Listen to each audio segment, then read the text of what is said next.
ராம் ராம் ஜெய ஜெய சங்கர ஹர ஹர சங்கர். ஸ்ரீ குருபியோ நம. நம்ம எத்தனையோ விதமான கடவுள்லாம் நம்முடைய சனாதன தர்மத்துல பெரியவாள்லாம் சொல்லியிருக்காரு. ஏன்னா அவாவா சௌரியத்துக்கு அவாவாளுடைய மனசை தொடர மாதிரி எந்த சுவாமி இருக்காரோ அவருக்கு பக்தி பண்ணு. மெயின் ஐடியா பக்தி. பக்தியில இருந்து ஞானம், ஞானத்துல இருந்து முக்தி. அப்படிதான் பக்திக்கும் முக்திக்கும் நடுவில் ஞானம் it plays a very important role. அப்போ ஒரு பக்தி வரணும்னா சாதாரணமா அவ்வளவு சுலபமா வந்துருமான்னா அதுவும் வராது அப்படின்னு பெரியவாள்லாம் சொல்றான். பக்திங்கிறது முதல்ல பரமநாத்திகனா இருக்கிற சில சமயத்துல ரொம்ப தீவிரமான பக்தனா மாறுறதாவும் கதைகள்லாம் நம்ம பார்க்கலாம். பரம பக்தனா இருக்கிறவங்க கூட அவனுக்கு ஏதோ தீராத கஷ்டங்கள்லாம் வந்த உடனே பகவான் மேல ஒரு வெறுப்பு அவன் பரம நாஸ்திகனா மாறிடுற மாதிரியான நிகழ்வுகளும் நம்ம எல்லாம் பார்த்துன்னு தான் இருக்கோம். பட் பக்திங்கிறது ரொம்ப கஷ்டமான ஒரு கிரியைகள்லாம் சேர்த்து வச்சாதான் ஜனங்களுக்கு யோஜனை பண்றாங்க. நம்ம எளிய முறையில ஆரம்பிச்சு கொஞ்சம் கொஞ்சமா பக்கத்து வீட்லயே ஒரு நாம சங்கீர்த்தனம் பஜனை வாரம் பண்றான்னா நம்ம வீட்டுல இருக்கிற ஒருத்தருக்கு அது பிடிக்கவே பிடிக்காது. என்னது ஆரம்பிச்சிட்டாயா, மணி 5 ஆச்சா, 6 மணிக்கெல்லாம் ஆரம்பிச்சிருவாங்க கூத்து அடிக்கிறதுக்கு அப்படிம்பா. அப்புறம் கொஞ்ச நேரம் அப்படியே போயிட்டு இருக்கோம். அப்புறம் வாசல் என்ன இப்பதான் முடியுதுன்னு பார்ப்பான். அப்புறம் 2-3 நாளைக்கு பார்க்கும் போது 2-3 பேர் வாசல்ல போயிட்டு இருப்பா. கையில ஒரு தொன்னை அதெல்லாம் வச்சுன்னு சின்ன சின்ன கப்ஸ் எல்லாம் வச்சுன்னு போயிட்டு இருப்பா. அவளை கூப்பிட்டு கேட்பேன், என்னது இந்த கையில எல்லாம் எடுத்துன்னு போயிடல, அவ வீட்டுல பிரசாதம் கொடுத்தாங்க. அடடா பிரமாதமா இருக்கு, என்ன பிரசாதம்னா அது ஏதோ லட்டு இருக்கும், ஒரு வாரத்துல ஏதோ வேற ஏதோ மைசூர் பாக்கு இருக்கும், ஏதோ பேடா இருக்கும், ஏதோ ஒண்ணு இருக்கும். அடுத்த வாரம் என்ன பண்ணுவான், எத்தனை மணிக்கு பஜனைன்னு கேட்டுவான். அவனுக்கு பஜனை பிடிக்கிறதோ பிடிக்கலையோ அங்க போயிட்டு அந்த லட்டுக்காக, அந்த மைசூர் பாக்கா பேடாக்காக கடைசியில உட்கார்ந்து முதல்ல நைவேத்தியம் பண்ண பிரசாதம் கடைசியில கொடுப்பா இல்லையா கேட்ல, அங்கேயிருந்து வாங்கிட்டு வந்துடுவான். இப்படி அடிக்கடி போக ஆரம்பிச்ச உடனே அவனுக்கே சில கேட்சியா சில நாமாவளிகள்லாம் மனசுல அவனுக்கு பதிஞ்சிடும். அவனே முணுமுணுக்க ஆரம்பிச்சிடும். கொஞ்ச நாள் ஹரே ராமா ஹரே ராமா அவனே முணுமுணுக்க ஆரம்பிச்சிடும். அவனுக்கே தெரியாது ஏன் பண்றோன்னு தெரியாது. கொஞ்ச நாள் ஆனோடனே என்ன ஆகும்னா this will become a permanent habit. அவனோட மைண்ட்ல இது செட் ஆனோடனே அங்க போய் பஜனையில அவன் அறியாத அவனே கொஞ்சம் கொஞ்சமா உடம்பு ஆட ஆரம்பிக்கும். அதுல அப்ப அந்த நாமாவளிகள்லாம் சொல்ல ஆரம்பிக்கும். அந்த நாமாவளி பேஸ் பண்ணி அவர் சொல்ற புராண கதைகள், இதிகாசங்கள் அதெல்லாம் சொல்லும் போது கொஞ்சம் கொஞ்சமா மனசை மாத்தம். ஆஹா இவ்வளவு நன்னா இருக்கே, இத்தனை நாளா இதெல்லாம் நம்ம எழுந்துட்டோமே, நாமளும் ஏன் இதை பண்ணக்கூடாதுன்னு சொல்லி கடைசியில் அவன் கொஞ்சம் கொஞ்சமா தீவிர பக்தன் ஆயிடுவான். then he will become a part of that particular event. அது அவனுக்கு அது இல்லைன்னா 5 மணி ஆச்சுன்னா எப்போ போலாம் அப்படின்னு அவனுக்கு இருக்கும். அப்புறம் அங்க போவான், அங்க போய் ஜமக்காலத்தை விரிப்பான், மைக்கை சரியா பண்ணி கொடுப்பான், பிரசாத விநியோகத்துக்கு அவனும் கூட ஹெல்ப் பண்ணுவான். கொஞ்சம் கொஞ்சமா பார்த்தாக்க ஒரேடியா வெறுத்து தள்ளிட்டு இருந்தா ஒரேடியா ஒட்டிக்க ஆரம்பிச்சு ஆடுவான். இதெல்லாம் லைஃப்ல டிரான்ஸ்பர்மேஷன்ங்கிறது எப்போ யாருக்கு ஏன் ஆகிறது அப்படிங்கிறது யாராலையுமே அது கண்டுபிடிச்சு சொல்லவே முடியாது. இந்த பக்திய ரொம்ப சுலபமா ஆக்கியிருக்காரு திருமூலர். ரொம்ப சுலபமா இப்படி இருந்து பக்தினாக்க யார் வேணாலும் இந்த பக்தி பண்ண முடியும் அப்படின்ற மாதிரி அவர் சொல்றார். எப்படி சொல்றாருன்னா, இறைவனை பூசிக்கிறது, அவனை நேசிக்கிறது, அவனுடைய புகழையை வாசிக்கிறது, அப்புறம் அவனை வணங்குறது, அவனுடைய நாமாவை ஜபிக்கிறது, அப்படியே ஒரு ஓரத்துல உட்காந்து தியானம் பண்ணி தவம் மாதிரி இருக்கிறது, அப்புறம் ஒரு பிரதிக்கை எடுத்துக்கிறது, உண்மையை தவிர வேற எதுவும் பேசுறது இல்லைன்னு, அப்புறம் யாருக்கிட்டையும் ஒரு வெறுப்பு உணர்வு காட்டாத, யார் மேலேயும் பொறாமை இல்லாத நல்ல மனதோட இனிமையாக பேசுறவனாக இருக்கிறது, இப்படி நல்ல ஒரு தூய்மையான ஒரு பாவனை, ஹம்ச பாவனைன்னு சொல்லப்போல அப்படி செஞ்சு ஒரு ஆத்ம சுத்தி அடையறதுக்கே இது கூட குற்றமில்லாத சன்மார்க்கம் தான் பக்தி பண்றதுக்கு அப்படிங்கிற. சரி இது மாத்திரம் போருமா அப்படின்னா இதை விட இன்னும் சுலபமா சொல்றாரு. இதுவா உனக்கு கஷ்டமா இருக்குமா?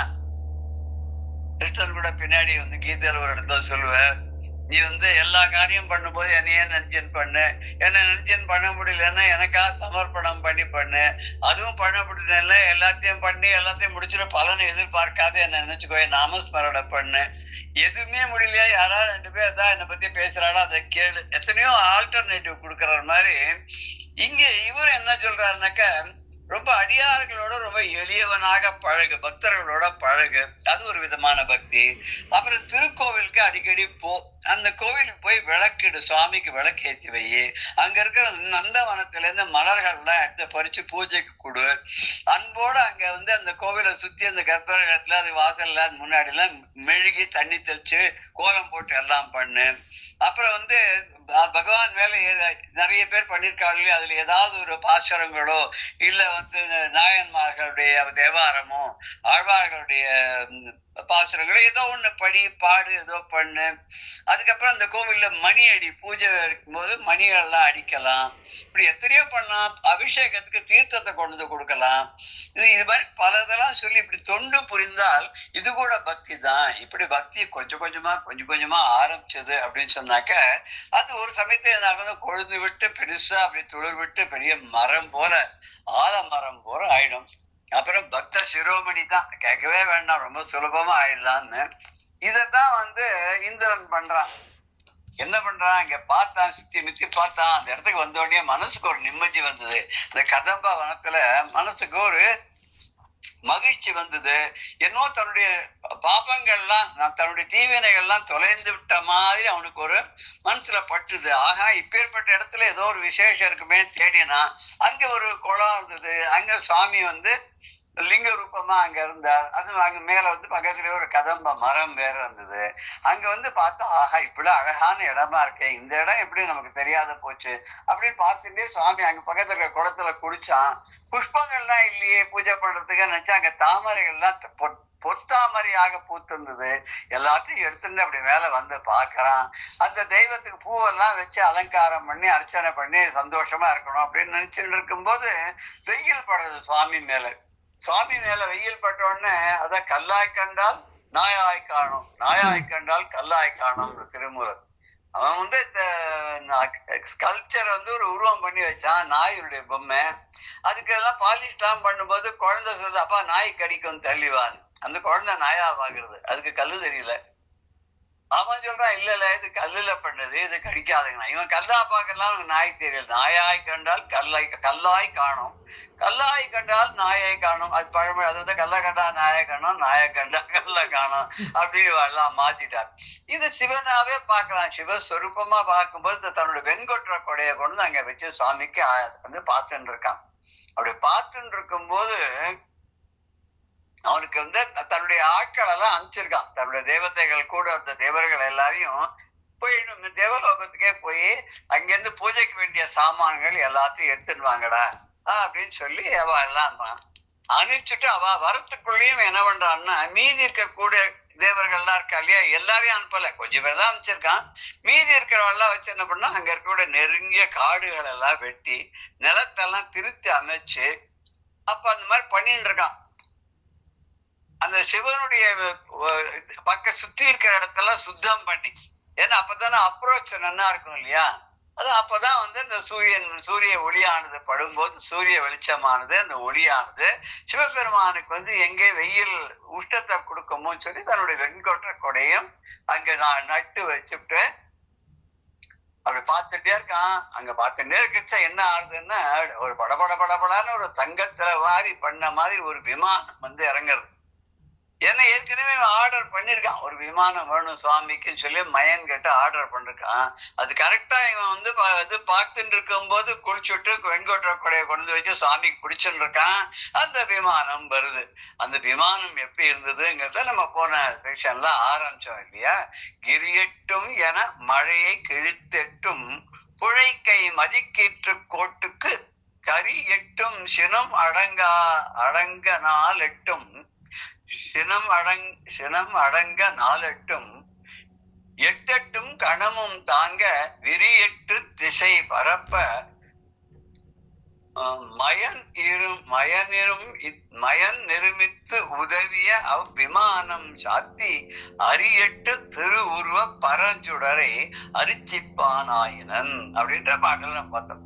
8 மலைகள்னு சொல்றபடியாக மலை போல இருக்கக்கூடிய மேகத்தையே கிழித்து அதுல இருந்து நீரை உண்ணக்கூடிய அளவுக்கு நீண்ட துதிக்கைகளை உடைய யானைகள் 8 யானைகளையும் சுத்தி வச்சு 8 திசைக்கு வச்சு அப்படி பிறை சந்திரன் வந்து அப்படி பிளவுபட்டு வந்து வளைஞ்சு இருக்கிற மாதிரி கொம்பாக அந்த யானைகளுக்கு இருக்கும்படியாக அவ்வளவு பெரிய தந்தங்களை உடைய யானைகள் அவைகளை வச்சுட்டு 32 சிங்கங்கள் எல்லாம் அப்படி கோபத்தோட கனலோட அந்த சிவந்த கண்களோட பாக்குற மாதிரி அந்த 32 சிங்கங்களை அங்க அந்த விமானத்துல வச்சு 64 சிவ கணங்கள் எல்லாம் அந்த விமானத்தை தாங்கும்படியாக அமைச்சு 8 திசைகளிலும் அந்த நிறைந்திருக்கக்கூடிய எல்லா இடத்துலயும் பார்த்தா என்னென்னலாம் வைக்க முடியுமோ அத்தனையும் பண்ணி இது மாதிரி இன்னொரு விமானம் இல்லை அப்படின்னு சொல்ற அளவுக்கு ஒரு உபமானமே சொல்ல முடியாத அளவுக்கு ஒரு அழகான விமானத்தை கொண்டு வந்து தேவதச்சனான மயன் கொண்டு வந்து கொடுக்கறான். அந்த விமானத்தை இந்திரனானவன் அந்த இடத்துல எஸ்டாப்ளிஷ் பண்றான், நிறுத்துறான். அங்க 8 திருவுருவங்களை உடைய பரம்ஜோதியை அர்ச்சித்தானான். 8 திருவுருவங்கள் என்ன அப்படின்னு இவர் என்னன்னு சொல்றாருனாக்க, கிரின மலை, மழைன மேகம். இங்க மேகத்தை வந்து மழை கொண்டு வரதுனால மேகம்னு அந்த இடத்துல எடுத்துக்கலாம். கீற்றுக்கோடுன்னா கீற்று சந்திரன் போல, கோடுன்னா துதி இது தந்தம், யானையோட தந்தத்துக்கு கோடு அப்படின்னு பேரு. 8 கணம். 8 கணங்கள் என்னன்னா 8 64 சிவகணங்கள் அப்படிங்கிறார். மயங்கிறவன் தேவதச்சன்.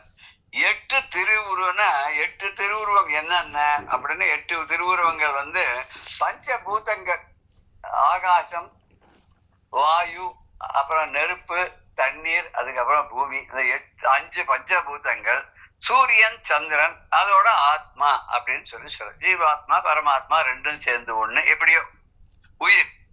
அப்படி இந்த ஆக 8 திருவுருவம் கொண்ட உருவங்களையும் தன்னுள் அடக்கிய அந்த சிவபெருமான் அந்த திருப்பரஞ்சுடர் இருக்கான அவர் வந்து அர்ச்சிக்க ஆரம்பித்தான் அப்படின்னு இந்த பாடல்ல நம்ம பார்த்தோம். 425வது பாடல். இந்த படலத்துல வந்து இந்திரனுடைய சாப விமோச்சனம் செய்த இந்த படலத்தை இது வந்து 83வது பாடலாக அமைஞ்சிருக்கு. 84வது பாடல் அது என்ன சொல்றது அப்படின்னா, முந்த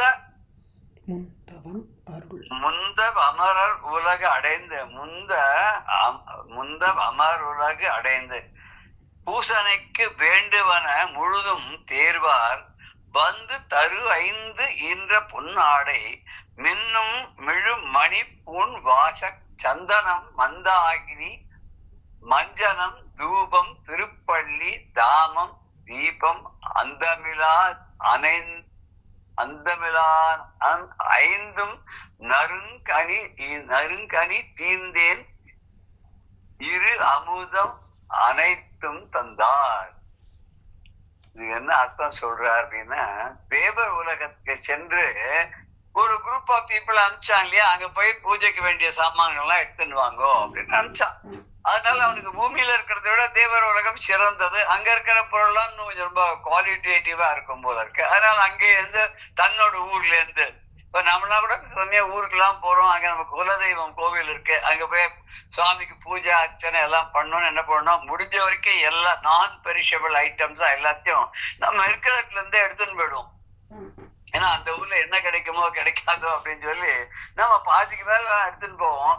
மீதி எல்லாம் இந்த நைவேத்தியத்துக்கு உண்டானது புஷ்பங்கள், மாலைகள், இதெல்லாம் மாத்திரம் அபிஷேகத்துக்கு வேண்டிய சாமான்கள் மாத்திரம் அங்க பூஜாரி இருப்பார், இல்லைன்னா அங்க வந்து பக்தர் இருப்பார். அது அவர் யாரையோ அவர்கிட்ட சொல்லி மிச்சத்தெல்லாம் ஏற்பாடு பண்ணுவோம். அது மாதிரி என்ன பண்ணுவான், இங்க பூ கிடைக்கிறது, பொற்றாமரை புஷ்பம் இங்கதான் கிடைக்கிறது, அந்த குளத்துல தான் கிடைக்கிறது, அதெல்லாம் எடுத்துனா தேவர் உலகத்துல இருந்து தேவர்கள்லாம் என்ன பண்ணா நிறைய இதெல்லாம் சாமான்லாம் எடுத்துட்டு வந்தா. என்னென்ன எடுத்துட்டு வந்தா ஒரு லிஸ்ட் கொடுக்குறாருல. தேவர் உலகத்துக்கு போய் இந்த அர்ச்சனைக்கு வேண்டிய பொருள் எல்லாத்தையும் தேடி அங்கங்கிருந்து கலெக்ட் பண்ண, ஒரே இடத்துல இல்ல, எல்லாம் அங்கங்க மரத்துல இருந்து அங்கிருந்து அங்க என்ன சொல்றது, கற்பக விருஷம், இது மாதிரி பாரிஜாத்தம், இப்படி நிறைய 5 விதமான மரங்கள்லாம் இருக்கு. அங்க போயிட்டு என்ன பண்ணான்னா 5 விதமான மரங்கள்ல இருந்து அதுல இருந்து பொன் ஆடைகளா எடுத்துட்டு வந்தாலாம். பொன் ஆடைகள்லாம் அப்படி இருந்தது. அது தவிர ஒளி வீசக்கூடிய மணிகளால் ஆன அணிகலன்கள். மணிகள் அப்படி சொன்னா நவரத்னங்கள். அதுவும் தேவலோகத்துல இருக்கக்கூடிய நவரத்னங்கள்னு சும்மா கேட்கணுமா? அப்படி வரும். அப்படி படபட படபடன்னு மின்னக்கூடியதாக தான் தன்னுள் சூரிய ஒளிய உள்வாங்கி வெளியில் அப்படி கிரணங்களாக வெளியில தெளிக்கக்கூடியதான அழகான மணிகளால் அடைய அணிகலன்கள், நகைகள் சுவாமிக்கு சாத்துறதுக்கு. அப்புறம் மனம் வீசக்கூடிய சந்தனம். இது வருவது புரந்தரதாசர், ஒரு புரந்தரதாசர் இல்ல, இது வந்து விஜய விட்டலதாசர் சொல்லி புரந்தரதாசருக்கு அப்புறம் வந்தவர். அவர் வந்து ராசராய தீர்த்தருடைய பரம்பரை, ராகவேந்திர சுவாமிக்கு அப்புறம் வந்து வைக்கிறார். அவர் நிறைய பாடல்கள் எழுதுகிறார். புரந்தரதாசர் பாடல் மாதிரியே இருக்கும். அதுல ஒரு கிருஷ்ணனை பத்தி கிருஷ்ணாண்டி தேகனே பாரோன்னு ஒரு பாட்டு, கன்னடா பாட்டு இருக்கும். அதுல அப்படிதான் சொல்லுவார். என்ன சொல்லுவார்னாக்க, கிருஷ்ணா நீ சீக்கிரமா வா, நீ எப்படி வரணும் திரும்ப, காசி பீதாம்பரம் கட்டின்னு வரணுமா. அது பீதாம்பரம்னா மஞ்சளான பட்டாடை, அது என்ன காசி பீதாம்பரம். அதோட கையில வந்து புல்லாங்குழல், கையில புல்லாங்குழல். அது மாத்திரம் இல்ல, உடம்பெல்லாம் பூசின்னு இருக்கக்கூடிய வாசனை மிகுந்த சந்தன கலவம். இத்தனையும் தாங்கிட்டு நீ வந்து வரணும். ரொம்ப அழகான ஒரு கற்பனை அது. இது மாத்திரம் இல்ல, கையில விரல்கள்லாம் நீ மோதிரம் தான் போட்டுட்டு வரணும். நீ எப்படி வரணும் தெரியுமா, அப்படி ஆனந்தமா சந்தோஷமா ஆடிட்டு வரணும். இவங்க அம்மாவுக்கு உன்னோட வாயில வந்து 7 லோகத்தையும் காமிச்சியாமே அப்பேற்பட்ட கிருஷ்ணா, எனக்காக உன்னோட திருமுகத்தை மாத்திரம் காட்ட மாட்டியா, முகத்தை காட்ட எனக்கு போறோம் அப்படின்னு சொல்லி அவர் சொல்லுவார். ரொம்ப நல்லா இருக்கும் அந்த பாடல், ரொம்ப நல்லா இருக்கும். அது இங்க ஞாபகத்துக்கு வருது. என்னன்னா அதே மாதிரி அணிகலன்கள், அழகான அணிகலன்கள், அப்புறம் பொண்ணு ஆடைகள்லாம் கொண்டு வந்து மனம் வீசக்கூடிய சந்தனம். அங்கேருந்து கங்கை நீர். நம்ம ஊர்ல அப்போ கங்கை வந்தாலும் வரலையா தெரியல, அதனால ரொம்ப சேஃபா சொல்லிட்டார். கங்கை நீராகிய திருமஞ்சனத்தை அங்கிருந்து எடுத்துட்டு வந்தான். கங்கை இங்க இருந்து இருந்தானா ஒருவேளை இங்க இருந்து எடுத்துட்டு இருப்பாராக்கும். அதோட கங்கை வடநாட்டுல தானே இருக்கா இல்லையா, அங்கிருந்து தூக்கி சுமந்து நீங்க வரணும். எப்படி இருக்கும் என்ன இருக்கும் தெரியாது, முன்னாடி பிளான் பண்ணி கொண்டு வர முடியாது. வந்துட்டோம். அப்புறம் தேவர்கள் அவ உலகத்துக்கு போயிட்டு வரும்போது மற்ற சாமான் எடுத்துட்டு வரும்போது கங்கை நீரையும் அங்க ஆகாச கங்கையில இருந்து திருமஞ்சனம் பண்றதுக்கு எடுத்துட்டு வான்னா, அப்புறம் நறுமணம் பண்றதுக்கு அந்த சாம்பிராணி போடுறத நம்ம சொல்லுவோம். ஒரு கொஞ்சம் வருஷத்துக்கு முன்னாடி எல்லாம் என்ன சொல்லுவாங்கனாக்கா குங்கிலியம் அப்படின்னு. சாம்பிராணிங்கிறது எப்ப வந்தது எங்க இருந்து வந்ததுன்னு தெரியல, எப்படி பண்றான்னு தெரியல. ஆனா குங்கிலியம்னு அதே மாதிரி வந்து ஒரு மாதிரியா ப்ரௌன் கலர் பவுடர் மாதிரி இருக்கும். அது வந்து இந்த கரியில ஒரு நெருப்பு பத்த வச்சு கங்குன்னு சொல்லுவாங்க, அந்த கனல் அதுல வந்து ஒரு சின்ன ஒரு தீபக்கால் அதுல அது ஒண்ணு எடுத்து அதுல இந்த நெருப்பு கங்கெல்லாம் வச்சு அந்த குங்கிலியத்தை போடுவோம். குங்கிலியம் போட்ட உடனே பக்கன்னு அப்படி பத்திக்கும். கொஞ்சம் ஜாக்கிரதையா இருக்கணும். அதுக்கப்புறம் அதுல இருந்து இந்த புகையினுடைய வாசனை இருக்க அவ்வளவு ஒரு மண்ணா இருக்கும். சுத்தி வர ஒரு நாயனாருக்கு பேரு குங்கிலிய நாயனார்னு பேரு. அவர் வந்து சிவன் கோயிலுக்கெல்லாம் போய், பெரிய சிவனுடைய நாயன்மார் அவர், சிவன் கோயிலுக்கெல்லாம் போய் அவர் தினம் காத்தால சாயங்காலம் குங்கிலிய புகைய சுவாமிக்கு காட்டுறதுதான் அவருடைய வேலையே. அப்படி திருமஞ்சனம், நல்ல நறும் புகை, அப்புறம் நல்ல அழகான மாலைகள். அழகான மாலைகள்னா இந்த பத்திரம் புஷ்பம்லாம் சொல்றோமோ இல்லையா, சுவாமிக்கு பத்திரம்னா இங்க பில்வம், புஷ்பம்னா அவருக்கு வேண்டிய புஷ்பம். என்ன புஷ்பம் சுவாமிக்கு போடுவோம் அவருக்கு, சிவனுக்கு என்ன உகந்த புஷ்பம் எல்லாத்தையும் நம்ம போடுறோம். சிவனுக்கு உகந்த புஷ்பம்னு எங்க சொல்லியிருக்காளோ, கொன்றை மாலை அணிந்து. ஆமா, கொன்றை கொன்றை அது என்னதுன்றது அந்த தாரமர் கொன்றையும் ஷண்பக மாலையும்னு அவர் அர்த்தநாரீஸ்வரனா பாக்குற போது அபிராமப்பட்டு, தாரமர் கொன்றையும் ஷண்பக மாலையும் சாத்தும் தில்லை ஊரர்த்தம் பாக்கத்து உமை மைந்தனே என்பர். அவருக்கு என்ன, அவர் இருந்தது வந்து திருக்கடையூர்ல, அவர் பாடுறது வந்து தில்லையில இருக்கக்கூடிய சிதம்பரநாதனை பாடுவார். தில்லையை ஊராக கொண்ட தில்லை ஊரர்த்தம் பாகத்து உமைமை, அவரோட உடம்புல பாதியா கூட உமையாள் இருக்காளே, அப்ப 2 பேரோட மைந்தனே அப்படின்னு விநாயகரை பத்தி சொல்றாரு. அதுல வரைக்கும் 2 மாலையும் போட்டு இருக்கா. ஏன்னா சிவனுக்கு கொன்றை மாலை, தாரமர் கொன்றையும், தார் அமர் கொன்றை, கொன்றை மலரான மாலை அமர்னா அணிந்து கொண்டிருக்கிறார். செண்பக மாலை அம்பாளுக்கு பிடிச்சது செண்பகப்பூ. செண்பகப்பூ வாசனை அப்படி ரொம்ப நல்லா இருக்கும். காய வாசனை இன்னும் ஜாஸ்தியா வரும் அப்படின்னு சொல்லுவா.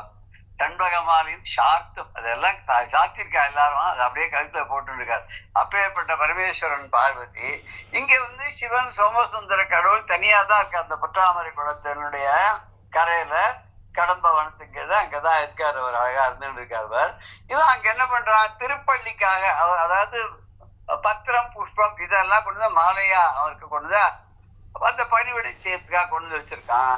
அப்புறம் அங்க எல்லாத்துக்கும் முன்ன ஒரு விளக்கு ஏத்தணும் இல்லையா, இப்ப தீபம் ஏத்தாத தீபம் மங்கள ஜோதி நமோ நமோ இதுல திருப்புகள் வருது இல்லையா, சுவாமி ஜோதியாவே இருக்கு, அவரே அருணாச்சலத்துல ஜோதியா நின்னவர் தானே, அவருக்கு ஒரு விளக்கு வேற ஏத்தணும். விளக்கேத்தி வச்சுட்டு அவருக்கு பஞ்சகவியத்தால அபிஷேகம் பண்ற. பஞ்சகவியம்ங்கிறது பசுமாட்டினுடைய இது பால் கொஞ்சம், அப்புறம் தயிர் கொஞ்சம், நெய் கொஞ்சம், அதனுடைய கோமயம், அப்புறம் அதனுடைய சாணம், இதெல்லாம் கொஞ்சம் கொஞ்சம் கொஞ்சம் கொஞ்சம் கலந்து அது எல்லாத்தையும் ஒன்னா கலந்து அது அபிஷேகம் பண்ணும். அந்த பஞ்சகவியம் ரொம்ப விசேஷம் அப்படின்னு சொல்லுவார் அந்த காலத்துல.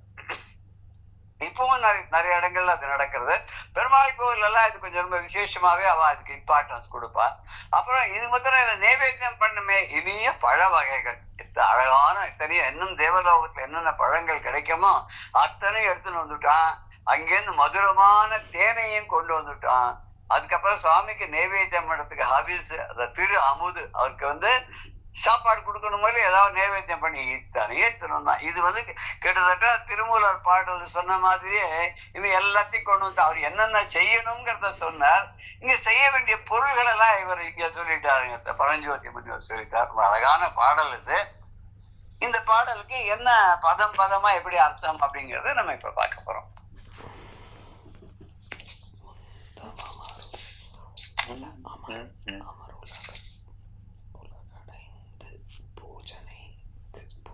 முந்த அமர் உலகு அடைந்து, முந்தன முதலில் அர்த்தம், முந்தி. இங்க கன்னடத்துல சொல்லுவா முந்தின அப்படின்னா பின்னாடி வரப்போற அப்படின்னு அர்த்தம். முதலாவதாக இருக்கக்கூடிய முதலிகே, நீங்க முன்னாடி இருக்கிறது அப்படின்னு. முந்தன முன்னே, எல்லாருக்கும் முந்தி போயிட்டான் அப்படின்னு சொல்றா இல்லையா. எப்ப வந்தேன் அப்படின்னா கதவை தந்தோடனே நான் உள்ள வந்துட்டேன், உங்க எல்லாருக்கும் முந்தி நான் வந்துட்டேன் அப்படின்பா இல்லையா. முந்த எல்லாரையும் முந்தி ஏன்னா எல்லாரையும் விட வேகமாக, அவர்களுக்கு முன்பாகவே அப்படின்ற மாதிரி அர்த்தம். அமர் உலக அடைந்து, அமர் உலக அடைந்துன்னா தேவர்களுடைய உலகத்தை அடைந்து. இது எல்லாருமே நம்ம தேவர் உலகத்து சொர்க்கத்துக்கு தான் போயிட்டான்னு நம்ம சொல்லுவோம் இல்லையா. யாராவது அமரர் ஆயிட்டாருன்னு சொல்றோம் இல்லையா. அது அந்த அமரர்ங்கிறது எதுல இருந்து வந்ததுன்னு தெரியல. மரணத்துக்கு எதிர்ப்பதம் நிலையான அப்படின்னு அர்த்தம். மரங்கிறது இது மரணம் உடையவன், மரஹ அமர மரணம் இல்லாதவன். இப்ப இந்த அமரன்றதுக்கும் அமர கோஷத்துக்கு ஏதாவது சம்பந்தம் உண்டோ?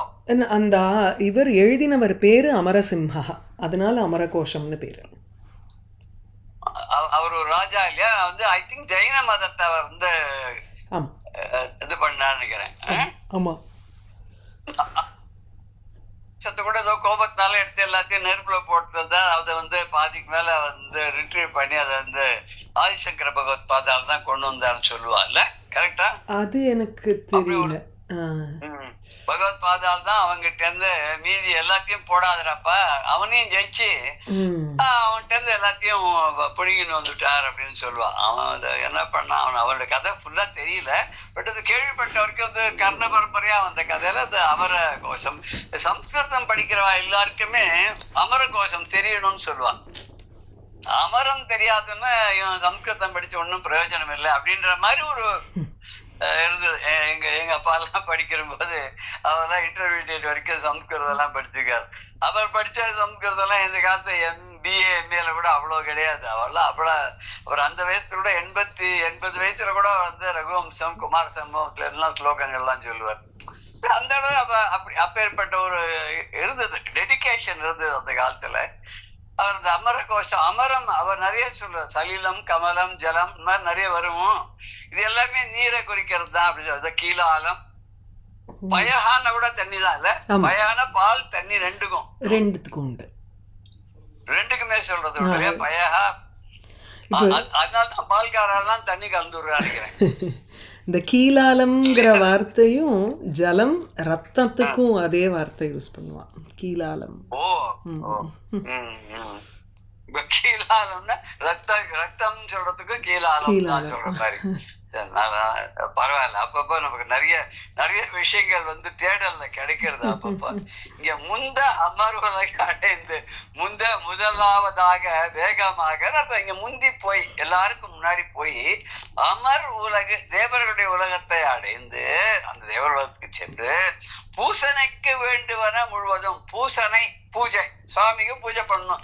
இங்க கதம்ப மரத்து கீழே சுவாமி இங்க இருக்கார். சோமசுந்தர கடவுள் புற்றாமரை குளத்தினுடைய கரையில அவரை கண்டுபிடிச்சு அவருக்கு நிழல்லாம் வச்சு எல்லாம் பண்ணியாச்சு. இப்ப வந்து பூஜை பண்ணணும். பூஜைக்கு வேண்டிய சத்தியம் அவ என்ன பண்ணா தேர்வா அங்க போய் தேடினாலாம். ஒரு இடத்துல என்ன இல்ல எல்லாம் நிறைய இடத்துல இருக்கு. தேவர் உலகம் அவ்வளவு பெருசு. 33 கோடி தேவர்கள் அங்க இருந்தான்னா எவ்வளவு பெருசா இருக்கும் இல்லையா? அதெல்லாம் அங்கங்க போய் அவ குரூப்பா போய் வேண்டிய சாமான்லாம் தேடிட்டு வந்து எல்லாத்தையும் எடுத்துட்டு திரும்பி வந்துட்டாங்க. இந்திரன் எங்க இருக்காரோ அங்க வந்துட்டார். மீண்டு வந்து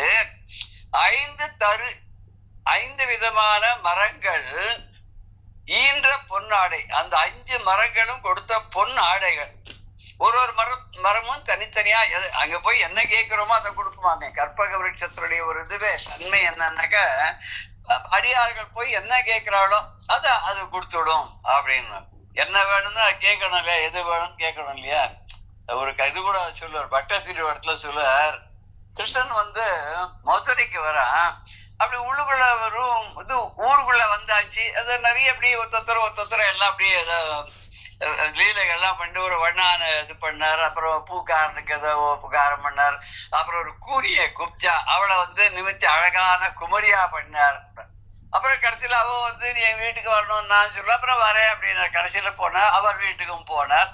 அப்புறம் அவளுடைய கொஞ்ச நாள் குடுத்தனம் பண்ண. அது என்ன வயசு அவர் எப்ப அப்படி குடுத்தனம் பண்ண ஒன்னும் புரியல. அவர்கிட்ட உனக்கு என்ன வேணும் அப்படின்னு கேட்டாராம். கேட்ட உடனே பட்டத்திரி சொல்ல உனக்கு என்ன வேணும் அப்படின்னு கேட்டா அது அந்த அசடு சொல்லிட்டு என்ன சொல்றாரு, என்ன சொல்லிட்டான் அந்த அசடு, என்ன கேட்கலாம் கிருஷ்ணா, எனக்கு வந்து சாயுஜ்யம் வேணும், பர்மனண்டா உன்னோட இடத்துக்கு நான் போகணும், அங்க இருக்கணும் அப்படின்னு கேட்கலையாம். எனக்கு தினம் உன்னோட இருக்கணும் அப்படின்னு கேட்டாலும்.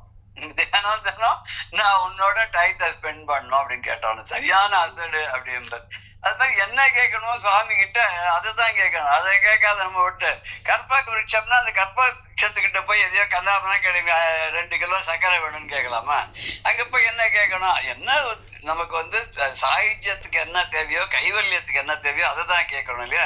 இவன் அங்க என்ன போய் கேட்டா அதுவே கொடுத்துடுத்த. சிவனுக்கு பூஜைன்னா ஒரு 5 மரங்களாகவும் பொன்னாடைகளை எல்லாம் கொடுத்தது. இப்ப நம்ம கூட இங்க பொன்னாடையை போற்றுறது அப்படின்னு சொல்லி சொல்றோம் இல்லையா? இவருக்கு வந்து சார்பாக பொன்னாடையை போற்றி கௌரவிக்கிறோம் அப்படின்பா. பொன்னாடைன்றது அப்படி ஒரு பேர் வந்துடுது. அது வந்து ஒரு பட்டாடை அப்படின்னு எடுத்துக்கலாம். ரொம்ப அழகான பட்டாடை. மரங்கள் என்னன்னா மந்தார, பாரிஜாத்தம், சந்தானம், கல்பகம், ஹரிச்சந்தனம். இதுதான் 5 மரங்கள் ஸ்வர்க்கத்துல இருக்கான் அப்படிங்கிறா. அதாவது மந்தார, பாரிஜாத்தம், சந்தானம், கல்பம், ஹரிச்சந்தனம். அப்பா இந்த 5 மரங்கள் யாருமே இதை பத்தி ரொம்ப டீடைல்டா சொல்றாங்க. தேவி பாகவதத்துல இந்த 5 மரங்கள் ஸ்வர்க்கத்துல இருக்கு அப்படின்னு சொல்லி சொல்றா. பஞ்சதரு பஞ்சவிருக்ஷம். எவருடைய அந்த புத்தகத்தை இருக்கும்னு நினைக்கிறேன். இல்ல இது அதுலயும் இல்ல. நான் அப்படியே பார்த்துட்டு இருந்தேன் என்னவா இருக்கும் அப்படின்னு. பாரிஜாத்த தெரியும், கல்பக விருட்சம் தெரியும், ரெண்டும் ஒண்ணுன்னு நினைச்சுட்டு இருந்தேன் இத்தனை நாள். தெரியும். மிச்சம் வந்து ஹரிச்சந்தனம் இதெல்லாம் கொஞ்சம் ஒரு புதுசா தான் இருக்கு. கேள்விப்படாத மாதிரி தான் இருக்கு. சாதாரண வழக்கத்துல சொல்ற மாதிரியா இல்ல. ஆமா, நல்ல இன்ஃபர்மேஷன் தான் அது. இப்படி 5 மரங்கள் கொடுத்த பொன்னாடைகளையும் மின் உமிழும் மணிப்பூன் ஒளி, மணிப்பூன் மின் உமிழும் மணிப்பூன். இது அங்க மல்ல படிக்கும் போது மின்னுமிழ மணிப்பூன் அப்படின்னு வருது இல்லையா? அங்க இங்க பிரிச்சு போடும் போதுதான் நமக்கு புரியுது. மின் உமிழுங்கிறத மின்னுமிழ மின்னுமிழ மணிப்பூன் அங்க எப்படி படிக்கிறதுன்னு தெரியல நமக்கே. அது ஒரு மாதிரி அதுவா இருக்கு. ஆனா இங்க அழகா மின் உமிழும் மணிப்பூன். மின்னா ஒரு ஒளியை உமிழும்னா அப்படி கக்கிறது, ஒளி அப்படி அப்படி ரிஃப்ளெக்ட் பண்றது. இப்ப எப்படி வெண்மையான ஒளியானது வைரக்கல்ல உள்ள போயிட்டு வெளியில வடிச்ச 7 விதமான கலராக பிரதிபலிக்கிற மாதிரி இங்க மின் ஒளியை அப்படி வெளியே அப்படி உமிழக்கூடியதாக அது அப்படிப்பட்ட ரத்தனங்களாலான அணிகலன்கள், அணிகலன்கள், நகைகள் இதெல்லாம் எடுத்துட்டு வந்தா வாசச்சந்தனம், ஹரிச்சந்தனன்றதுதான் சந்தன மரம்னு நினைக்கிறேன். வாசச்சந்தனம் அப்படின்றது மனம் பொருந்திய சாந்துன்னா சந்தனம் இங்க அரைச்சி அப்படி சாந்தா எடுத்துட்டு. சாந்துன்றது ஒரு செமி சாலிட் ஃபார்ம் ஆஃப், அதுக்கு லோஷன் மாதிரின்னு சொல்லலாமே, ஒரு மெழுகு மாதிரி, உருகின மெழுகு மாதிரி. அது தண்ணியாவும் இல்ல கெட்டியாவும் இல்லாத மாதிரி. நம்ம கூட வீட்டை சந்தனம் அரைச்சு சுவாமிக்கு படத்துக்கெல்லாம் வைப்போம், நாமளுமே இட்டுக்கிறோம் இல்லையா, அந்த ஃபார்ம். மந்தாகினி மஞ்சனம். மஞ்சனம் அப்படின்னா அபிஷேகத்துக்கு உண்டான நீர். அது திரு சேர்த்து சொல்லுவாங்க, திருமஞ்சனம்.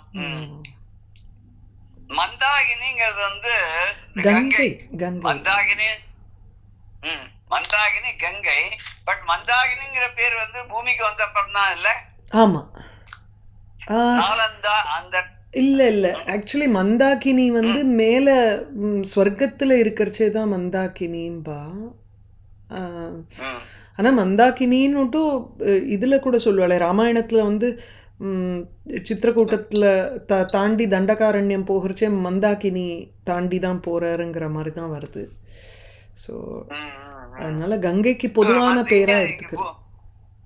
ஆமா, பூமியிலயும் அதே பேரா இருக்கலாம். ஆகாசத்தை அங்க இருக்கும்போது ஆகாச கங்கை அப்படின்னு ஆகாசத்தை சேர்த்து சொல்லிடுறேன். இங்க பூமிக்கு வந்தப்பறம் கங்கா மாதா அப்படின்னு சொல்லிடுறோம் நம்ம இல்லையா. இப்படி அழகான ரொம்ப இந்த கங்கை நீர் புனிதமான நீர். அந்த இன்னைக்கும் ரொம்ப அது ஒரு யாராக அது என்னத்தினாலன்னு கண்டுபிடிக்க முடியல. அங்கிருந்து ஒரு குடத்துல தண்ணி எடுத்துட்டு அந்த குடத்தை சீல் பண்ணி எடுத்துட்டு வருவோம். அந்த காலத்துல குடத்துல எடுத்து வருவா, கலசத்துல எடுத்துன்னு வருவா, அப்புறம் சின்ன சின்ன இதுல செப்பு எடுத்து மேல மூடி போட்டு அதை ஈய பத்து வச்சு கொடுத்துருவான். அது எத்தனையோ யுகாந்தத்துக்கு இருக்கும். எங்க கிட்ட ஒரு வெங்கல சின்ன குட்டி கலசம் இருக்கும், அது மேல மூடி இருக்கும். அது குளிக்கு பார்த்தா உள்ளுக்குள்ள இன்னைக்கு அந்த கங்கை ஜலம் உள்ள இருக்கு, கனம் நல்லா தெரியும். அது 70 வருஷம் 60-70 வருஷம் ஆச்சு. எப்போவே தாத்தா பாட்டி போயிட்டு கங்கைக்கு போயிட்டு அதை வாங்கிட்டு வந்ததை நாங்க இன்னும் அந்த பூஜையில வச்சிருக்கோம். அது வாரம் வெள்ளிக்கிழமை அதை அழகா தேய்ச்சி கீச்சு வச்ச உடனே சும்மா தங்கம் மாதிரி அது வெங்கலமா பித்தளையா தெரியுது. வெங்கலமா தான் இருக்கு, பாக்குறது கனமா வேற இருக்கு. இன்னைக்கும் குளிக்க பார்த்தா உள்ள தண்ணி இருக்கிறது தெரியுது நமக்கு. இந்த இலைநீர் குளிக்கணும், தேங்காய் குளிக்கணும், உள்ள தண்ணி இருக்கு தெரியும் இல்லையா. அது மாதிரி அதை குளிக்கிறா, அது உள்ள தண்ணி இருக்கிறது தெரியுது. அந்த தண்ணி இப்ப கூட சில சமயத்துல என்ன பண்ணுவான்னு, நிறைய வீட்டுல கங்கையெல்லாம் வச்சிருப்பான். யாராவது இதுவாயிட்டாருனாக்க சிவலோக பிராப்தி அப்படின்னாக்க அப்ப என்ன பண்ணுவா, அந்த இதை குளிப்பாட்டுறதுக்கு அது என்ன பண்ணுவா, அந்த கங்கை தண்ணி இருந்தா அதை எடுத்துன்னு இந்த கலந்து குளிப்பாட்டுவா. அந்த வாயிலையும் நீர் விடுவா. அப்புறம் அதே மாதிரி நல்ல ஃபங்க்ஷன்ஸ் ஏதாவது வரும்போது, சஷ்டியத்தை போட்டு சதாபிஷேகம்னு வரும்போது, அபிஷேகம் பண்ற போது அந்த ஜலத்துல அந்த குடம் கலசம் வச்சு பூஜை பண்ணும்போது ஆவாகனம் பண்ணி அந்த 7 நதிகளையும் புண்ணி அந்த ஆவாகனம் பண்ணும்போது இந்த கங்கை இருந்தா கொடுங்க சொல்லி ஒரு சின்ன சொப்பை உடைச்சு அது உள்ள கலந்து வச்சிருவோம். அவ்வளவு புனிதமானது. அந்த புனிதமானதுன்னு சொல்றதோட தூய்மையானது, கல்மஷமே இல்லாத, கலப்பே இல்லாது இன்னைக்கு அப்படி இருக்கும். ஆனா சாதாரண குழாயில இருந்தோ கிணத்துல இருந்தோ தண்ணி எடுத்து பிடிச்சி வச்சோம்னா ஒரு 3-4 நாள் கழிச்சு பார்த்தா ஒரு வழுவழுப்பு வரும், ஒரு பாசி படர ஆரம்பிச்சிடலாம் ஆகும். ஆனா அந்த கங்கை தண்ணியில மொத்தம் எதுவுமே ஆகிறது இல்லை. அது என்னத்தினாலங்கிறது, அது என்ன, அதோடைய மகிமை அதான். அது யாராலையும் ப்ரூவ் பண்ண முடியாது, பியாண்ட் எனிபடிஸ் பர்செப்ஷன் அப்படின்னு இருக்காது. அப்படி கங்கை நீராகிய திருமஞ்சனம். அப்புறம் சுவாமிக்கு தூபம். தூபம்னா நறுமணம் கமழக்கூடிய வாசனை போடுறது, தூபம் போடுறதுன்னு சொல்லுவாங்க.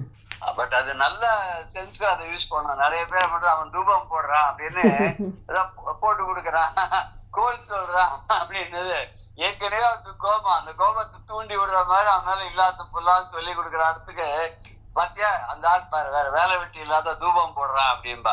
பட் ஆக்சுவலா நிறைய நல்ல வார்த்தைகள்லாம் நம்ம ஒரு மிஸ்நாமரா யூஸ் பண்றோம் தவறான இடத்துல. அதெல்லாம் இந்த இங்கிலீஷ் வேர்டு கூட அசால்ட் அப்படின்னு சொன்னாக்க தாக்குறதுன்னு அர்த்தம். எதிர்பாராத முறையில் தாக்குறதுக்கு அசால்ட்னு பேரு. இவன் தமிழ்ல அதை என்ன இப்படி யூஸ் பண்றான்னு தமிழ் வார்த்தையா மாறிட்டான். அவன் அசால்ட்டா பண்ணான்னு கொஞ்சம் கூட அலட்டிக்காத பண்ணிட்டான் அப்படின்றதுக்கு அசால்ட் அப்படின்பா. அதாவது சில வார்த்தைகள் தான் எப்படி இந்த மாதிரி மாத்தினா யாருக்கு மாற்றத்துக்குள்ள அதிகாரம் கொடுத்தான்னு தெரியல. அது மாற்ற தீபம், தீபத்தை திருவிளக்கு ஏத்துறது, அங்கங்க நல்ல தூபம் போடுறது, நல்ல வாசனையோடு கூடிய புகை வரக்கூடியதான இந்த குங்கிலியம் வச்சு புகை போடுறது. அதுக்கப்புறம் திருப்பள்ளி தாமம், தாமம்னா மாலை, ஆரம்னாலும் மாலை. தாமம் இங்க வருதுனாக்க தாமம் கடம்பு அப்படின்னு சொல்லி அபிராமி பட்டர் சொல்ற. தாமம் அப்படிங்கிறது மாலையானது கடம்பாவனத்து மரத்துடைய புஷ்பங்கள், பஞ்சபாணி, இதை மாதிரி முதல்ல ஆர்மம் தாமம் அப்படின்னு சொல்லுவார். தாமம்னா மாலை. என்ன மாலைன்னா கடம்ப மாலை, தாமம் கடம்பு அப்படின்னு வார்த்தையை அவர் யூஸ் பண்ணியிருப்பார். இது நல்ல அழகான மாலைகள். அதுக்கப்புறம் தீபம், திருவிளக்கு. அந்தமில் ஆண் 5. ஆண் 5ன்னா ஆன்னா மாடு, பசுமாடு.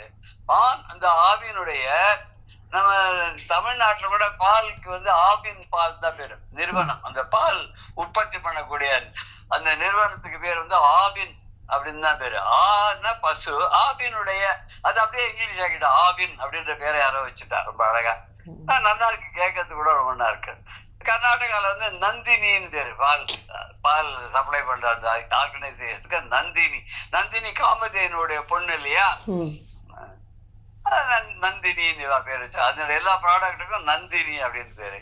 இங்க ஆண் 5, அந்த பசுவனுடைய 5 விஷயங்களை அந்தமில், அந்தமில்னா அழிவில்லாதன்னு அர்த்தம்னா முடிவு, அந்த முடிவே இல்லாது இதை வச்சிருந்தா என்னைக்கு வேணாலும் இருக்கும், எவ்வளவு நாள் வேணாலும் இருக்கும் அப்படிங்கிற மாதிரி. இப்ப பால் கெட்டு போகாத அதுல இருந்து அதை தயிராக்கிடுறா, கடைஞ்சி மோராக்கிடுறா, அதுல இருந்து வெண்ணெய் எடுத்துடுறா. வெண்ணெய் வச்சிருந்தாலும் 2-3 நாள் மேல வச்சிருந்தா வேணா வேணும். அதை காய்ச்சி நெய்யா வச்சுட்டா எத்தனையோ 1000 வருஷத்துக்கு இருக்கும் அப்படிங்கிறோம். ஆயுர்வேதத்துல எவ்வளவுக்கு எவ்வளவு பழமையான நெய் கிடைக்கிறதோ மருந்து பண்றதுக்கு அதுக்கு விலை ஜாஸ்தியம். அதனுடைய மகிமையும் ஜாஸ்தி, விலையும் ஜாஸ்தின்னு சொல்லுவா. ஆயுர்வேதத்துல முக்கியமா நெய் அவ யூஸ் பண்ணுவா அப்படின்னு சொல்லுவா. இப்படி வந்து அந்த பசுவினுடைய 5 விஷயங்களை எடுத்துன்னு வந்து அதையும் கலந்து அபிஷேகத்துக்காக கொண்டு வந்திருக்கா. நறுக்கனி, நறுக்கனின நல்ல அருமையான சுவையோடு கூடிய நல்ல கனி பழங்கள், தேவலோகத்துல இருந்து கொண்டு வந்த பழங்கள்னு சும்மாவா நம்ம சாதாரணமா ஏதோ ஒண்ணு சாப்பிட்டாலே என்ன சொல்லணும், அமிர்தமா இருந்தது அப்படிங்கிறோம் இல்லையா. யார் போய் அமிர்தத்தை சாப்பிட்டுட்டு வந்தா? நம்ம வந்து ஒரு கற்பனை தான், இதை விட ரொம்ப நன்னா தான் இருக்கும்னு. அங்க போனாதான் தெரியும் நம்ம ஊரே தேவையில்லைன்னு தோணும். அதனாலதான் ஆஞ்சநேய சுவாமிய கடைசியில கூப்பிட்டாராம் ராமர். கூப்பிட்டுட்டு, நான் வந்து தீர்மானம் பண்ணிட்டேன், என்னுடைய காலம் முடிஞ்சு போச்சு, இங்க நான் வந்து என்னுடைய இடத்துக்கு போறேன், வைகுண்டத்துக்கு நான் போறேன். எல்லாரும் வரேன்ட்டா, நீ ஒருத்தன் தான் பாக்கி, உன்னை தேடிட்டே இருந்த காணமேன்னு. இப்ப வந்துவிட்ட, நல்ல வேலை, நான் போயிட்டு வரேன், வரியா நீ என்னுடைய அப்படின்னு. நான் ஒரு சில கேள்வி கேட்கிறேன், அதுக்கு பதில் சொல்லுங்க, எனக்கு திருப்திகரமான பதிலா இருந்தா வரேன்னு வரோம். அந்த வைகுண்டம் அப்படிக்க அது வந்து அயோத்தி மாதிரி இருக்குமான்னு கேட்டாலும் இருக்காது. சரி, அங்க நீங்க இந்த சிம்மாசனத்துல வந்து வைதேகி சைத்தம் சுரத்திரமத்திலே மண்டபேன்னு அப்படி வர்ணிச்சிருக்காரு. அப்படி நீங்க அந்த மாதிரி அங்க இருப்பேடா வரதா சத்துருக்கனரோட. அப்புறம் வந்து நான் கீழே உங்க காலை தாங்கிட்டு இருக்கிற மாதிரி, சீதா மாமா பக்கத்துல உட்கார்ந்து இருக்கிற மாதிரி, இப்படி ஒரு நிகழ்ச்சி அங்க பார்க்க முடியுமா? பார்க்க முடியாது, அங்க பார்க்க முடியாது. அங்க நான் மகாவிஷ்ணுன்ற பேர்ல இருப்பேன், சீதாமா வந்து ஸ்ரீதேவின்னு இருப்பா, கூடவே பூதேவின்னு அவளும் இருப்பான்னு. ஐயோ, ஏகபத்னி வர்தனா அங்க கிடையாதா? இல்ல, இந்த ஊர்ல தான் ஏகபத்னி வர்தன், அந்த அவதாரத்துல அங்கெல்லாம் கிடையாது. அந்த இடத்துல 2 பேர் இருப்பா, எனக்கு இன்னொத்தி கூட இருப்பா. எப்பாவது அப்பப்ப வேணும்னா அவ பேரை சொல்லுவா, நீலாதேவின்னு பேரு, 3 பேர். ஐயோ அப்ப வேண்டாம் அப்படின்னா. சரி, அங்க யாராவது ராமாயணம் படிப்பாளான்னு. இல்லப்பா, அதுக்கெல்லாம் வழி கிடையாது, அங்க விஷ்ணு சஹஸ்ரநாமம் சொல்லுவான்னா. எனக்கு எங்க அங்க நீ வந்து கோதண்ட பாணியா இருப்பியான்னு. இல்ல, இருக்க மாட்டேன், சங்க சக்கர கதாதாரியா இருப்பேன். என்னது, நான் கேட்ட கேள்வி 5 கேள்விக்கே நீங்க வந்து பதில் நெகட்டிவாவே இருக்க. நான் வேண்டாம், நான் இங்கேயே இருக்கேன், எனக்கு ஒரே ஒரு வரம் மாத்திரம் கொடுங்க. நான் வந்து எங்கெல்லாம் உங்களுடைய வந்து கதை சொல்றாளோ அங்கெல்லாம் போய் அழகா நான் அதை கேட்டுட்டு பாஷ்பவாரி பரிபூர்ணலோச்சனம்னு நான் பாட்டு இருந்துட்டு போயிட்டே இருக்கேன். எனக்கு எந்த சொர்க்கமும் வேண்டாம், எதுவும் வேண்டாம், வைகுண்டமும் வேண்டாம், நான் பாட்டு இந்த உலகத்திலேயே அங்கங்க பாரத பூமியில எங்கெல்லாம் ராமாயண பிரவச்சனம் நடக்கிறதோ அங்கெல்லாம் போய் நான் ராமாயணத்தை கேட்டுட்டு இருக்கேன் அப்படின்னு சொல்லி சொன்னார் அவர் அப்படின்னு சொல்லுவா. அந்த மாதிரி இதுக்கு ஒரு பெரிய ஒரு அமரர் உலகத்துல இல்லாத நம்ம உலகத்துல இருக்கு அப்படின்றதுனால அது இருந்தாலும் அங்கிருந்து வருதுன்னா அதுக்கு ஒரு தனி பெருமை தான் இல்லையா. தீன் தேன் அப்படின்னா நறுகனி, வாசனையோடு கூடிய சுவைமிக்க கனி. அந்தந்த சீசன்ல அந்தந்த பழம் ஒரே தோட்டத்துல பக்கத்துல நடுறோம். ஒரு மரத்துல மாம்பழம் வருது, இன்னொரு மரத்துல வாழைப்பழம் இருக்கு, இன்னொரு இடத்துல இன்னொரு சப்போட்டா இருக்கு. ஒரு மரத்துல எல்லாமே பூமியில இருந்து தான் வருது, எல்லாமே மண்ணில இருந்து தான் தோன்றுது. ஆனா ஒன்னொன்னுக்கும் பின்ன ருச்சியா இருக்கு. ரொம்ப ஆச்சரியமா இருக்குது இல்லையா இது. அப்புறம் தீன் தேன்னாக்க ரொம்ப ஒரு இனிமையான தேன். அது அந்த தேவலோகத்திற்குடைய வண்டுகள்லாம் சேர்த்த அந்த புஷ்பத்திலேருந்து எடுத்த அந்த மதுரமான தேன். நம்ம சொல்ல தேனினும் இனியாம்பா, அப்பேற்பட்ட ரொம்ப சுவை மிகுந்த தேன் இருக்க. அந்த தேனை காட்டினும் சுவை மிகுந்ததாக இருந்தது, அவ்வளவு இனிமையாக இருந்தது. அந்த இனிமையை மாத்திரம் எடுத்துட்டு வரும்போது சொல்லுவார். சில பாடல்களை சொல்லும் போது ஆஹா ஆஹா என்ன மாதிரியான பாடல், எப்படி பாடியிருக்கா, என்ன ராகம், என்ன மெட்டு, என்ன சொரப்பிரஸ்தாரம், என்ன குரல், தேனை விட நல்லா இருக்கு அப்படிங்கிற தேனினும் இனிய. அதான் மதுரமாகிய ரொம்ப சுவைமிக்க தேனும் திருவமுதும். சுவாமிக்கு என்ன நைவேத்தியம் பண்றது, அவாவா இஷ்டப்படிதான் பண்றா இல்லையா. ஆனா நமக்கு எல்லாம் பெரியவாள்லாம் விருத்து வச்சிருக்கா எந்த சுவாமிக்கு எந்த நைவேத்தியம் பண்ணணும். அது அந்தந்த காலகட்டத்துல எது கிடைக்கிறதோ விசேஷமா அதெல்லாம் வச்சு நைவேத்தியத்துக்கு அவ வழி வகுத்து கொடுத்துட்டா. நம்ம ராமநவமின்னு அது அப்பதான் அறுவடை எல்லாம் ஆகி கரும்பெல்லாம் எல்லாம் இருக்கும், வெள்ளம்லாம் பண்ணி எல்லாம் பண்ணிருப்பா இல்லையா. அழகா அந்த கரும்பு சாறு அந்த வெள்ளத்தெல்லாம் எடுத்து பானகம் பண்ணி சுக்கெல்லாம் தட்டி போட்டு சுவாமிக்கு. அப்புறம் வெயில் காலம் வந்துடும், உடனே அது அந்த மோர் மிஞ்சி போயிடும். அந்த மோர்லாம் புளிச்சு போகாது, அந்த மோரெல்லாம் எடுத்து அதை நல்லா தண்ணி விட்டு இந்த மோரை பத்தி காலமைய போற 60 பாடியிருக்க. காரென்று பெயர் படைத்தா ககனத்தில் வருகையிலே நீரென்று பேர் படைத்தா நிலத்தினிலே வந்துற்றாய் அப்படின்ற. அப்புறம் காரென்று பேர் படைத்த ககனமதில் புகிலாக, நீரென்று பேர் படைத்தா நிலந்தண்ணில் ஓடுகையில் மோரென்று பெயர் படைத்தாய் காரிகை தன் கையினிலேனார் அவர். அதாவது நீ முதல்ல என்ன சொன்னாலுமே ஆகாசத்துல, ஆமா கார் ஆகாசத்துல மேகமா இருந்த போது உனக்கு கார் மேகம் பேரு. அதுக்கப்புறம் நீ இதுவா பூமிக்கு பெய்யும் போது உனக்கு மழைன்னு பேர் வந்தது, மழை நீர்னு. அப்புறம் கீழே ஆறாக ஓடும்போது அப்ப ஆறு அப்படின்னு பேர் வந்தது. அது சரி, குளத்துல கிணத்துல எல்லாம் நீர் அப்படின்னு பேர் வந்தது. இந்த அம்மா சாப்பாடு போடுறாள், இந்த அம்மா கையில வந்தோடனே நீ மோராயிட்டேன்னாராம். அதாவது அவ்வளவு கெட்டியா இருந்தது அப்படின்றத சொல்றாரு அவர். மோர் அவ்வளவு தனியா நீர் மோர் மாதிரி இருந்தது. நான் கூட வீட்டுல சொல்றது உண்டு இல்லையா, பால்காரன் அன்னைக்கு பாட்டு வந்திருக்க மாட்டான், தயிர் போட்டிருக்க மாட்டான். இவன் என்ன பண்ணா, கொஞ்சம் தயிர் நேற்று மிச்சம் இருக்கும், அது ஃப்ரிட்ஜில எடுத்து அதை கொஞ்சம் தண்ணியை கலந்து எல்லாருக்கும் அதை பங்கேடு பண்ணி ஆத்தருக்கு 5-6 பேருக்கு விட்டுடுவான். ஏன்னா கொஞ்சம் பெரியவாளா இருந்தாங்க, என்ன இன்னைக்கு என்ன ஸ்ரீராமநவமி கூட இல்லையே அப்படின்பா. அது என்னன்னு அர்த்தம், ஸ்ரீராமநவமின்னு என்ன அர்த்தம், இன்னைக்கு நீர் மோர் எல்லாருக்கும் கொடுப்பா. அதாவது இவ சர்வ் பண்ண மோர் நீராட்டம் இருந்தது அப்படின்னு சொல்லாத சொல்றது. என்ன இன்னைக்கு இன்னைக்கு என்ன ஸ்ரீராமநவமி கூட இல்லையே என்ன புரிஞ்சுப்பா. ஒரு சங்கேதமா பக்கத்துல இருக்கவளுக்கு புரியக்கூடாதுன்றதுக்காக சொல்ற வழக்கம். அது அது அவ மட்டும் புரிஞ்சுப்பா. புரிஞ்சுட்டு அப்புறம் பதில் அவ ஏதாவது சொல்லுவா, அதுக்கு பதில் சிலேடையா அவள் ஏதாவது பதில் சொல்லுவா. இப்ப இந்த சுவாமிக்கு சிவனுக்கு என்னன்னா ஒண்ணுமே வேணாம், பில்வ இலைய 2 போட்டுவிட்டு கொஞ்சம் டம்ளர்ல தண்ணி எடுத்து விட்டு அபிஷேகத்தை பண்ணிட்டு நைவேத்தியம்னா வெறும் அரிசி அதை சாதமா வடிச்சு ஒரு சின்ன சொம்புல வச்சு அவருக்கு நைவேத்தியம் பண்ணாலே போறோம். அதுக்கே திருவமுதம் அப்படின்னு பேரு. திருவமுதத்தை பண்ணி தந்தார். என்ன பண்ணாரு, திருவமுது என்று சொல்லக்கூடிய அபிச அந்த சுவாமிக்கு இந்திரன் படைத்தான் அப்படின்னு இத்தனையும் பண்ணிட்டு சந்தோஷம் அடைஞ்சானோ. நமக்கு இதெல்லாம் கிடைச்சது, இப்படி செய்யக்கூடிய ஒரு பாக்கியம் தனக்கு கிடைச்சது. எல்லாத்தையும் தன்னோட ஊர்ல இருந்து கொண்டு வரத்துக்கு தன்னோட வந்த தேவர்கள் படைகள் இருந்தது. அவ போய் பார்த்து எடுத்துன்னு வந்தா. எல்லாத்தையும் எடுத்துன்னு வந்த உடனே ஒன்னொன்னு கிடைச்சது. ஒண்ணு பட்டாடையை கொடுத்தது, ஒண்ணு ஒளி வீசக்கூடிய மணிகள் எல்லாம் கொடுத்து மாலையா கொடுத்து, அப்புறம் சில மரங்கள்ல இருந்து புஷ்பங்கள்லாம் வாசனையோட வந்தது. அந்த ஊர்ல இருந்து நம்ம ஊர்ல இருந்தே வந்து தூப்பம் போடுறதுக்கு, தீபம் ஏற்றுறதுக்கு, அதுக்கப்புறம் வந்து சாம்பிராணி போடுறதுக்கு வேண்டிய சாமான்கள்லாம் வேற கிடைச்சது. சுவாமிக்கு போடக்கூடிய நல்ல அழகான மாலை எல்லாம் வேற கிடைச்சது. தீபங்கள்லாம் ஏற்றி சுவாமியை வழிபாடு பண்றதுக்கு, அபிஷேகம் பண்றதுக்கு கங்கை நீர் கிடைச்சது. பசுவனுடைய பஞ்ச கவ்யமும் கிடைச்சது. இத்தனையும் வச்சு சுவாமிக்கு நைவேத்தியம் பண்றதுக்கு ஹாபிஸும் கிடைச்சது. இப்பேற்பட்ட ஒரு எனக்கு கிடைச்சதை நினைச்சு இந்திரன் ரொம்ப சந்தோஷப்பட்டு இருக்கான். அப்படி சந்தோஷப்பட்டு இன்ப வெள்ளத்துல அப்படியே மூழ்கி அப்படி இருந்துட்டு இருக்கான். அவன் அப்படி இன்பமா மூழ்கி சந்தோஷமா இருக்கும்போது அப்ப அவனுக்கு அங்க ஒரு நிகழ்வு நடக்கிறது. நம்ம சாதாரணமா ஏதோ ஒண்ணு ஒரு சுப சூச்சகமா ஏதாவது ஒண்ணு நடந்தா என்ன சொல்லுவோம், நம்ம காரியம் வெற்றி அப்படின்னு சொல்லுவோம் இல்லையா. ஏதோ ஒரு நடக்கிறது, ஒரு நல்ல நிகழ்வு நடக்கிறது, ஒரு நல்ல ஒரு வார்த்தையை கேள்விப்படுறோம், ஏதோ எங்கேயோ ஒரு மணி அடிக்கிறது இல்ல, அது அது வந்ததுன்னா கேட்ட உடனே நமக்கு வந்து நம்ம காரியம் சித்தியாகும். பகவான் அதை கேட்டுட்டு நமக்கு ஆசீர்வாதத்தை கொடுத்துட்டார். சுப சூச்சகங்கள் அப்படின்ற ஆதிசங்கர் கூட ஒரு இடத்துல சொல்ல, எனக்கு எந்த விதமான இதெல்லாம் தெரியாது, சுப சூச்சகங்கள் சகுனங்கள் எல்லாம் கூட தெரியாது. சுப்பிரமணிய பூஜைங்க நினைக்கிறேன் சகுனங்கள், அது சிவாந்தலகிரியில அது சொல்றாரு.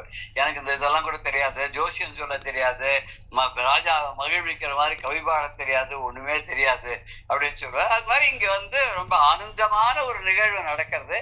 அது என்ன நிகழ்வுன்றது நம்ம அடுத்த பாடல்ல பார்க்கலாம். ஜெய ஜெய சங்கர ஹர ஹர சங்கர ஸ்ரீ குருபியோ நமஹ. ராம் ராம்.